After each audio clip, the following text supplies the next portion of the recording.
Gold, trusted gold buyers. మీరు తాకట్టు పెట్టిన బంగారాన్ని విడిపించి ఈ రోజు ఉన్న మార్కెట్ ధరకు కొనబడను. నో రెఫ్యూజీస్ నథింగ్ వాళ్ళు. సో రెఫ్యూజీస్ ఇంకో మాట, అది మనం రెఫ్యూజీస్ కాదు కదా, మన హెయిటియన్స్ లాగానో మిగతా వాళ్ళలాగానో బోట్లో రావట్లేదు మనం. We are high skilled professionals. కానీ మన దగ్గర ఏమైపోతుంది అంటే కాంప్రమైజ్ చేసుకుంటున్నాం మనం. ట్రూ. మన స్కిల్ని కాంప్రమైజ్ చేసుకుంటున్నాం. సో నెదర్లాండ్స్ కూడా మీరు వెళ్ళొచ్చు. Netherlands also got very good option.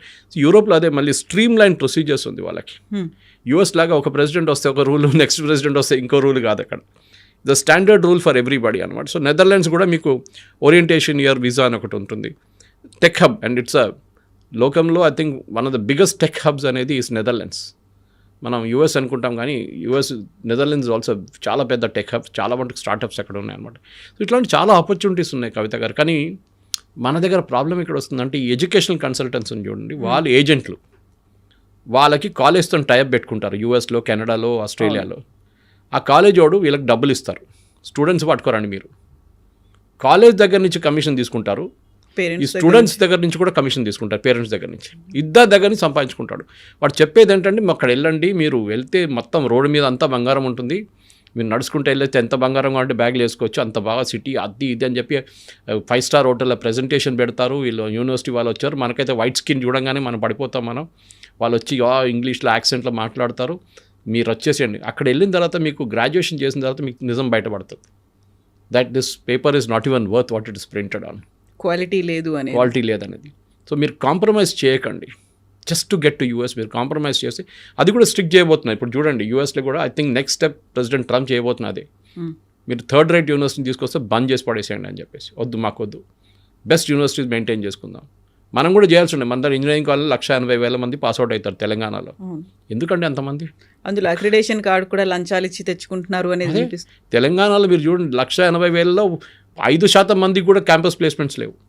కానీ హోర్డింగ్లో పెడతారు 100% ప్లేస్మెంట్ అని. అంతా ఫేక్. కానీ ఎందుకంటే వాళ్ళు అడ్మిషన్ కావాలి నెక్స్ట్ ఇయర్కి. So that is another subject. But నేను చాలా డిబేట్ చేశాను దీని మీద. ఫస్ట్ మీరు ఆ క్యాంపస్లో 100% ప్లేస్మెంట్ అనేది బంద్ చేసేసేయండి.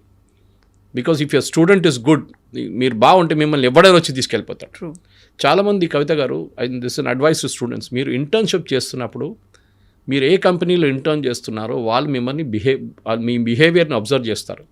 మీరు కరెక్ట్ 9 గంటలకు వచ్చి 6 గంటలకు వెళ్ళిపోతారా, కాదు మీరు కష్టపడి పని చేస్తారా, మీకు ఇచ్చిన ప్రాజెక్ట్ టైంలో కంప్లీట్ చేస్తున్నారా, మీ ప్రజెంటేషన్ స్కిల్స్ ఏంటని. మోస్ట్లీ 90% ఇంటర్న్షిప్ చేసిన కంపెనీ వాళ్ళే మిమ్మల్ని తీసుకుంటారు. మీరు క్యాంపస్ ప్లేస్మెంట్కి వెళ్ళక్కర్లేదు. కానీ అది కూడా మనం చేయట్లేదు. This is the problem. వాళ్ళు ఇంటర్న్షిప్ అంటే ఏదో చేయాలి కంపల్సరీ, నేనేం చేయాలి, చేసి వచ్చేస్తాను ఇంటర్న్షిప్, వాడు సర్టిఫికేట్ ఇస్తాడు నాకు, అది చాలు. యాటిట్యూడ్ మారాల్సింది. అది మారట్లేదు. మేము చదువుకున్నప్పుడు ఇన్ని ఆపర్చునిటీస్ లేకుండే, అస్సలు లేకుండే. మేము బ్రిటిష్ లైబ్రరీకి వెళ్ళి అక్కడ పాత పేపర్లు తీసి అడ్మిషన్ కోసం చూస్తుండే మేము. ఇప్పుడు ఇంటర్నెట్ ఉంది, అన్నీ ఉన్నాయి. ఆ టైంలో ఇంటర్నెట్ కూడా లేదు. సో టుడే ఇంత ఆపర్చునిటీస్ ఉన్నప్పుడు మీరు కాంప్రమైజ్ చేయకండి. ఇక్కడ ఉన్న థర్డ్ రేట్ యూనివర్సిటీస్ లాగా తెలంగాణలో అక్కడ కూడా థర్డ్ రేట్ యూనివర్సిటీస్ ఉంటుంది, అక్కడ కూడా థర్డ్ రేట్ కాలేజెస్ ఉంటుంది. అక్కడికి వెళ్ళకండి. Europe is a very good option. మీ అమ్మ నాన్నకి పొలాలు అమ్మేసి, ఇల్లు అమ్మేసి, బంగారం అమ్మేసి మిమ్మల్ని పంపిస్తున్నారు. వాళ్ళ హోప్ ఏంటంటే మీరు అక్కడ వెళ్ళి చదువుకొని పెద్ద ఉద్యోగం చేసి ఆ డబ్బులు సంపాదించి మళ్ళీ వాళ్ళకు ఇక్కడ ఒక గేటెడ్ కమ్యూనిటీలో ఒక ఇల్లు కొనిస్తారని అనుకుంటారు వాళ్ళు. కానీ those dreams are crashing down. మీరు కాన్వర్జేషన్ దాంతోనే స్టార్ట్ చేశారు. అమెరికన్ డ్రీమ్ అనేది మర్చిపోండి. ఇప్పుడు ఎవ్రీ కంట్రీ, ఏ కంట్రీ అయినా వాళ్ళు ప్రొటెక్షనిస్ట్ మోడ్లో వచ్చేసారు. బట్ వాళ్ళ వైపు నుంచి ఆలోచిస్తే దట్ ఈస్ కరెక్ట్. వాళ్ళకు ఉన్నటువంటి అక్కడ లోకల్ పీపుల్ కావచ్చు, యూత్ కావచ్చు, ఆపర్చునిటీస్ కావాలి. వాళ్ళు ఇంకెక్కడికో దేశానికి వెళ్ళిపోవడం కంటే మా దేశంలో మాకు కదా అనేది. ఈ అమెరికన్స్ వచ్చి రేపు ఇండియాలో పనిచేయలేడు కదా, మనం ఆ శాలరీ వాళ్ళకి ఇవ్వలేము మనం. ఎవ్రీ కంపెనీ, ప్రతి ఐటీ కంపెనీ కానీ, ప్రతి కంపెనీ, ఐటీ అని చెప్పక్కర్లేదు, ఎనీ కంపెనీ వాళ్ళు ఏం చూస్తున్నా అంటే ఎంత తక్కువ దాంట్లో పని చేయించుకోవచ్చో తెప్పించుకుందాం, మా ప్రాఫిట్ ఎక్కువ కావాలి మాకు. దాంట్లో అక్కడ H1B మీద కాంప్రమైజ్ చేశారు, ఫ్రాడ్ చేశారు, దాంతో ఈ ప్రాబ్లం అంతా వచ్చింది. ఇండియాలో చేసుకుంటే అంత జీతం ఇవ్వక్కర్లేదు, ఇక్కడ పని చేయించుకోవచ్చు. వాడు 12 గంటలు పని చేయమంటే పని చేస్తాడు, వాడు వీకెండ్ రమ్మంటే వస్తాడు, అక్కడ చేయడు. American worker will not do that. ఇది ప్రాబ్లం అనమాట. అమెరికన్ వర్కర్ ఏంటో లేజీ అని చెప్పట్లేదు, కానీ వాళ్ళకు ఒక కల్చర్ ఉంటుంది. వాళ్ళు వెకేషన్కి వెళ్తే వాళ్ళు ఫోన్ ఎత్తారు, ఈమెయిల్ రెస్పాండ్ చేయరు. మన వాళ్ళు అది కాదు, వెకేషన్కి వెళ్తే పోతే బాస్ తరగతి కాల్ వస్తుంది వానికి. సో మన స్టూడెంట్స్ కూడా అర్థం చేసుకోవాలి. మీరు ఏజెంట్ దగ్గర వెళ్ళి, అందరు ఏజెంట్లు బాగాలేదని చెప్పి పర్సనల్ ఫ్రెండ్స్ ఉన్నారా ఇండస్ట్రీలో నాకు, నాట్ ఎవ్రీబడి ఈజ్ సేమ్. కానీ చాలా మట్టుకు మీకు యూనివర్సిటీ క్రెడెన్షియల్ తెలియాలంటే అక్కడ చదువుకున్న పిల్లల దగ్గర అడగండి. లేకుంటే ఈసారి ర్యాంకింగ్ ఉంటుంది, మీరు గూగుల్లో వెళ్తే ర్యాంకింగ్ ఉంటుంది యూనివర్సిటీస్ది, ఆ కాలేజెస్ది, చూసి అక్కడికి వెళ్ళండి. American dream is over. అది ట్రంప్ పోయి రేపు జేడీ వాన్స్ వస్తే కూడా ఇదే కంటిన్యూ అవుతుంది. వాళ్ళు ప్రొటెక్షనిస్ట్ మోడ్లో వెళ్ళిపోయారు అన్ని countries, including Britain, including Canada.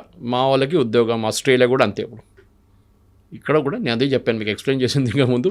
రోహింగ్యాలు వచ్చి, బంగ్లాదేశ్ వాళ్ళు వచ్చి మన ఉద్యోగం తీసుకెళ్తే మనం కూడా రేపు ఇదే ఇట్లానే రియాక్ట్ అవుతాం. కానీ you develop your skills so much. Me skill ఇంత మంచి స్కిల్ మీరు అన్కంపారబుల్గా ఉంటే అదే అంటారు. సి మీ మీరు ఉన్న ఫీల్డ్, నేను కూడా ఉన్న అదే ఫీల్డ్లో మనం ఎందుకున్నాం. We acquire knowledge every day. మనం వచ్చి మాట్లాడుతున్న సబ్జెక్ట్ నాలెడ్జ్ ఉంటుంది దాని మీద. దానికోసం మమ్మల్ని ఆ లెవెల్లో పెట్టుకుంటారు. ద ప్రాబ్లమ్ ఈజ్ ఏ వచ్చింది మిమ్మల్ని రీప్లేస్ చేయవచ్చు అంటే yes, it can be replaced. But ఒక స్కిల్ మీరు అక్వైర్ చేసుకుంటే మిమ్మల్ని ఎవరు ముట్టలేరు. అది ఏ ఫీల్డ్ అయినా కానివ్వండి. సినిమా ఫీల్డ్ ఉండొచ్చు, హెల్త్ కేర్ ఉండొచ్చు, హాస్పిటాలిటీ ఉండొచ్చు, లేకుంటే మీడియా లాంటి ఫీల్డ్ కూడా ఉండొచ్చు, and IT also. That is మీరు పినకల్లో ఉండాలి. నేను ఐఐటీకి వెళ్ళకపోతే కూడా ప్రాబ్లం లేదు, but I will become the best in the class. That should be the attitude. Donald Trump campaign చేస్తున్నప్పుడే పెట్టుకున్న మాటే అమెరికా ఫస్ట్ అనే నినాదం. అంటే అక్కడ he's very firm, he's very confident. ఆయన ఏం కావాలనుకుంటున్నాడో, ఏం చేయాలనుకుంటున్నాడో అప్పుడే చూపించాడు. బట్ ఇప్పుడు మన దాంట్లో కూడా మోదీ ఎందుకు ఇన్వాల్వ్ అవ్వట్లేదు? ఇంత పెద్ద ఎత్తున జరుగుతోంది, మనకున్నటువంటి మేధో సంపత్తో వీళ్ళ మీద ఎఫెక్ట్ పడుతోంది అనుకున్నప్పుడు మోదీ షుడ్ ఇంటర్వ్యూన్ కదా. ఇలా ఎందుకు జరగట్లేదు? ఎందుకు సైలెంట్గా ఉన్నాడు మోదీ అని? ఎందుకు ఇంటర్వ్యూన్ చేస్తారండి చెప్పండి? మోదీ ఇంటర్వ్యూన్ చేస్తే వాళ్ళు ట్రంప్ పట్టించుకుంటాడా? He has to take care of his local audience. రేపు బంగ్లాదేశ్ ప్రైమ్ మినిస్టర్ వచ్చి మా వాళ్ళని ఇక్కడ ఉండనీయమంటే మన వాళ్ళు పట్టుకుంటారా? తిడతాం వాడిని. You take care of your own country first. వాళ్ళ అమెరికన్ సిటిజన్స్ ఇంట్రెస్ట్ చూసుకుంటున్నారు. మోదీ ఇంటర్ఫియర్ చేసి ఏం చెప్తారు? మా వాళ్ళని రానియండి, ఇంకా H1B వీసాలు issue. You are broken the law. మీరు లా బ్రేక్ చేశారు. You are replacing an American worker with lesser salary. మీరు అక్కడ స్కిల్డ్, ఆ టాప్ స్కిల్ వర్కర్ కాదు, మీరు H1B తీసుకుంటున్నారు. You're taking it for a medium skilled person. వాళ్ళు ఇప్పుడు కూడా రావద్దంటలేదు. You're still giving H1B visas. And వాళ్ళు ఏమంటున్నారంటే, అంత స్కిల్ ఉన్న మనిషి ఉంటే మీరు $1,00,000 కూడా కట్టచ్చు. గూగుల్ అని ఉండొచ్చు, మెటా ఉండొచ్చు, ఆరకిల్ ఉండొచ్చు, మైక్రోసాఫ్ట్ ఉండొచ్చు, ఎవరైనా ఉండొచ్చు. They can pay that amount.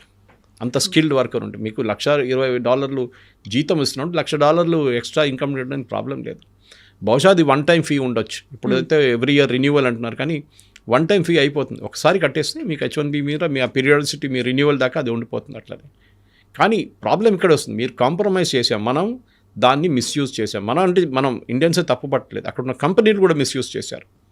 తక్కువ వేజెస్లో తక్కువ స్కిల్ ఉన్న వాళ్ళు తీసుకెళ్ళి పెట్టేసి ప్రోగ్రామ్ మొత్తం ధ్వంసం చేసిన తర్వాత న్యాచురల్లీ అక్కడ ఉన్న పార్లమెంటేరియన్స్ అంటే వాళ్ళ కాంగ్రెస్ మెన్ అంటాం, వాళ్ళు ఏం చేస్తున్నారు, వాళ్ళు అంటున్నారు you are misused it, let us get rid. దీంట్లో చూడండి, డెమోక్రాట్స్ అండ్ రిపబ్లికన్స్ ఇద్దరు ఉన్నారు తోడు. Otherwise they are all separate. కానీ రిపబ్లికన్స్ అండ్ డెమోక్రాట్స్ ఇద్దరు కలిసి మేము అడ్డుకోవాలి మా వాళ్ళకి, ఎందుకంటే వాళ్ళకి ఓట్లు వేయాలండి. అవును. రేపు ఫర్ ఎగ్జాంపుల్ అలీగఢ్లో లేకుంటే లక్నోలో 1,00,000 ఉద్యోగాలు పోయిందనుకోండి, బంగ్లాదేశ్ వాళ్ళు వచ్చి అక్కడ వచ్చి ఉద్యోగాలు తీసుకెళ్ళిపోతే మోదీకి ఓట్లు పడుతుంది అక్కడ? పడదు కదా. ఆ ఉద్యోగం పోయినాడు కొప్పడి ఇంకేసారి ఉల్టా క్యాంపెయిన్ చేస్తాడు. ఇదే అమెరికాలో కూడా. So make America great again చెప్పింది అంటే వీఆర్ బ్రింగింగ్ బ్యాక్ ఎంప్లాయ్మెంట్. మా అమెరికన్స్కి లేని ఉద్యోగం మేము తీసుకొస్తున్నాం. స్కిల్ లేని, ఇప్పుడు అమెరికాలో స్కిల్ అవైలబుల్ ఇన్ ప్లెంటీ. నేను అదే చెప్పాను, వాళ్ళు వస్తున్నప్పుడు I heard students from Pennsylvania కానివ్వండి, మిగతా యూనివర్సిటీ, రాస్టర్ యూనివర్సిటీ, అన్నింటిలో చాలా మటుకు హార్వర్డ్ నుంచి కూడా you're getting the best MIT great. అక్కడి నుంచి వచ్చిన కొంతమంది పిల్లలు కూడా ఉద్యోగం రావట్లేదు. ఎందుకు అంటే this is the problem that somebody else has taken the job away అంటున్నారు వాళ్ళు. మా ఉద్యోగం ఇంకోటి తీసుకెళ్ళిపోయాడు, మాకు కావాలంటే నాకు $1,20,000 ఇవ్వాలి, వాడేమో 60,000 వచ్చి పనిచేస్తున్నాడు, వాడు తీసుకెళ్ళిపోయాడు మా ఉద్యోగం, మాకు ఉద్యోగం లేదని. అమెరికాలో ఇది ఉండిపోతుంది. ఎందుకంటే నేను ఎప్పుడు చెప్తాను, cost the plumber is more than the cost the tap. ఆ రోజు ఎకానమీ పోతుంది. ట్యాప్ ఫిట్ చేయడానికి వచ్చిన మనిషి ట్యాప్ కన్నా ఎక్కువ విలువ తీసుకుంటే ఆ రోజు ఎకానమీ అవుట్. మన దగ్గర కూడా ఆ స్టేట్కి వస్తున్నాం మనం, కానీ మన దగ్గర ఇన్నోవేషన్స్ చేసుకుంటాం. మనం వచ్చినప్పుడు ఆ పని చేయరా, ఈ పని చేయరా అని చెప్పి 10 పని చెప్పేస్తాం. కానీ అమెరికాలో అది కాదు, వచ్చి ఆ పని చేసి వెళ్ళిపోతాడు. So that is why coal industry collapse, steel industry collapse అయింది, వాళ్ళు కార్ ఇండస్ట్రీ కొలాప్స్ అయింది, అన్ని ఇండస్ట్రీస్ పోయినాయి అమెరికా నుంచి. Now they are only high technology ఒక్కటే వాళ్ళు చూస్తున్నారు. And they are good in aircraft manufacturing. అది మనం చూసాం చాలా మటుకు. అది మీరు ప్యాసింజర్ ఎయిర్క్రాఫ్ట్ ఉండొచ్చు, బోయింగ్ లాంటి, లేకుంటే మెక్డొనాల్డ్ డగ్లస్ లాగా మేకింగ్ మిలిటరీ ఎయిర్క్రాఫ్ట్, అది కూడా అన్నింటిలో they are very good. So వాళ్ళు ఏం చూస్తున్నారు, క్రీమ్ చూస్తున్నారు, మనం ఏమో బాటమ్ ఎండ్లో ఉన్నాం. So we should also rice ఆ క్రీమ్కి వెళ్ళిపోవాలి. మేము కూడా మీకన్నా we can compete with you. మేము కూడా శాటిలైట్ తయారు చేస్తే మేము అది కూడా ఇక్కడ చేయొచ్చు. Reverse brain drain is good. నేను అంటున్నాను, చాలామంది అన్నారు, శ్రీధర్ వెంబు గారు అన్నారు, ఇప్పుడు నౌ సేయింగ్ దట్ యూజింగ్ అందరూ అరటి అది యూజ్ చేద్దాం, యాప్ యూజ్ చేద్దాం. చాలామంది స్విచ్ ఓవర్ చేసుకున్నారు, జీమెయిల్ బదులు అది యూజ్ చేస్తున్నారు. Very good. పొద్దున కూడా ఒక ఇంగ్లీష్ న్యూస్ ఛానల్తో నాకు అదే డిబేట్ ఉండే. దాంట్లో కూడా వాళ్ళు అడిగారు నా దగ్గర, ఇది ఎన్ని రోజులు ఉంటుందని. నేను అదే చెప్పాను, దీనికన్నా ముందు గూ అని చెప్పి ఏదో ఒకటి వచ్చింది, ఏమైందంటే అది ఇప్పుడే వాట్సాప్ రీప్లేస్ అయిపోతుంది అని చెప్పి అందరు దుంకారు, including Narendra Modi. What happen to that? It died a natural death. మీకు రిటైన్ చేయడం చాలా కష్టం, but with Zoho that is possible. ఎందుకంటే శ్రీధర్ వెంబు లాంటి మనిషి, ఆయనకు అంత స్టేయింగ్ పవర్ ఉంది, ఆయన దగ్గర అంత ప్రాఫిటబిలిటీ కంపెనీలు ఉన్నాయి ఆయన దగ్గర. అట్లాంటి ప్రోడక్ట్స్ ఎస్, మన ఇండియాలో అదే ప్రాబ్లం. మనం I don't want use the word cyber కూలీ, అది కొంచెం డెరిగేటరీ టర్మ్ యాక్చువల్లీ. కానీ మనం లోవర్ అండ్ సర్వీసెస్లో ఉండిపోయాం. ఒక్క ప్రోడక్ట్ చెప్పండి మనం తయారు చేసింది ఇక్కడ నుంచి. We are not develop products. మనం సర్వీసెస్లోనే మనం నెంబర్ 1లో ఉండిపోయాం. అవుట్ సోర్సింగ్లోనే అమెరికా కోసం పనిచేస్తున్నాము అంతే. అమెరికన్ కంపెనీస్ కోసం ఇక్కడ నుంచి పనిచేస్తున్నాం. వాళ్ళు ప్రోడక్ట్ డెవలప్ చేసి వాళ్ళు మార్కెట్లో అమ్ముకుంటున్నారు, మనమేమో దాన్ని సపోర్ట్ చేస్తున్నాం. We should become a nation which will develop products. చాలా ఇంపార్టెంట్. మన దగ్గర ఒక ఐపాడ్ ఎక్కడైనా తయారు చేసాము మనం, ఏం చేయలేదు. బహుశా ఒక ఫినెకల్ ఉండొచ్చు ఇన్ఫోసిస్ దగ్గర నుంచి as a banking product. We have not develop. ఉంది, కేకా లాంటి ప్రోడక్ట్ డెవలప్ అయింది, డార్విన్ బాక్స్ డెవలప్ అయింది, హెచ్ఆర్ వైపు. They are doing good job. Startups చూడండి, ఏరోస్పేస్ స్టార్టప్స్ చూడండి, ఎన్నో తయారవుతున్నాయి. బట్ టిపికల్ ఐటీ దాంట్లో మనం we are not gone up to that level. We are still working. ఒక అమెరికన్ కంపెనీ కోసం పనిచేస్తున్నాం అంతే. కానీ అక్కడి నుంచి మూవ్ అయ్యే మనం we should move to the higher level. అదే మోదీ గారు చెప్తున్నారు, ఆత్మనిర్భరత అంటే అదే. మనం దానికి మన కోసం మనం తయారు చేసుకోవాల్సింది. We should not be dependent on outsiders. బయట వాళ్ళతో మనకు పనే లేదు. చైనాని చాలా మంది మనం కట్ చేసేసాం. ఇప్పుడు కూడా ఒక mobile phone top cover glass it's coming from China.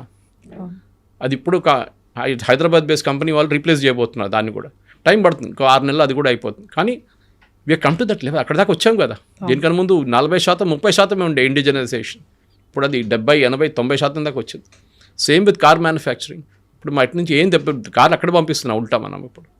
So indigenous capacity develop చేసి మన పిల్లలు అక్కడి నుంచి రిటర్న్ వస్తుంది. మీరు చదువుకోండి, అక్కడ చదువుకొని మీ నాలెడ్జ్ ఎక్వైర్ చేసి you can always come back and work ఇండియాలో. సరే, ఇండియాలో ఉన్న ప్రాబ్లమ్స్ ఇండియాలో ఉంది, లేదని చెప్పట్లేదు. చాలా ప్రాబ్లమ్స్, రెగ్యులేటరీ కానివ్వండి, పనిచేయటం కానీ, కల్చర్ కానీ, చాలా మటుకు మన working culture is very toxic. అది మనం ఏం చేయలేం దాన్ని.